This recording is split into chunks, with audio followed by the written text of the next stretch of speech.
સેલવાસની પીપરિયા ખાડીમાં બુધવારે સવારે હજારો માછલીઓ મૃત હાલતમાં તરતી જોવા મળતા સ્થાનિકોમાં ચિંતા ફેલાઈ છે.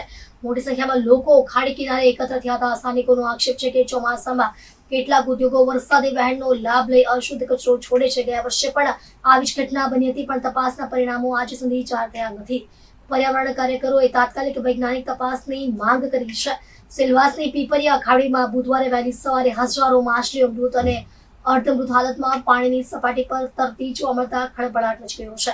ઘટનાની જાણ થતા મોટી સંખ્યામાં સ્થાનિકો ખાડી કિનારે દોડી આવ્યા હતા. સ્થાનિકોના જણાવ્યા મુજબ કેટલાક લોકોએ તકનો લાભ લઈ મૃત માછલીઓ પકડી લીધી હતી. ચર્ચા છે કે માછલીઓમાંથી કેટલીક બજારમાં વેચાણ માટે પણ પહોંચી રહી છે, જેને લઈને આરોગ્ય સંબંધિત ચિંતા ઊભી થઈ છે.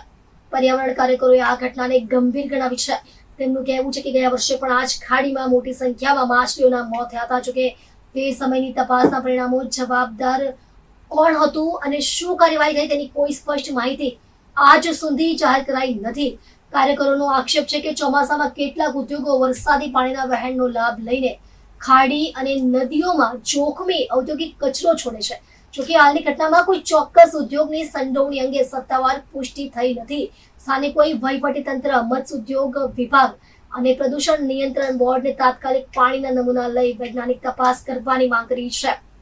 સાથે જ બજારમાં વેચાતી માછલીઓની પણ તપાસ થાય તેવી માંગ ઉઠી છે. સતત બીજા વર્ષે બનેલી આ ઘટનાએ જળ પ્રદૂષણ અને પર્યાવરણ સુરક્ષા સામે સવાલો ઉભા કર્યા છે.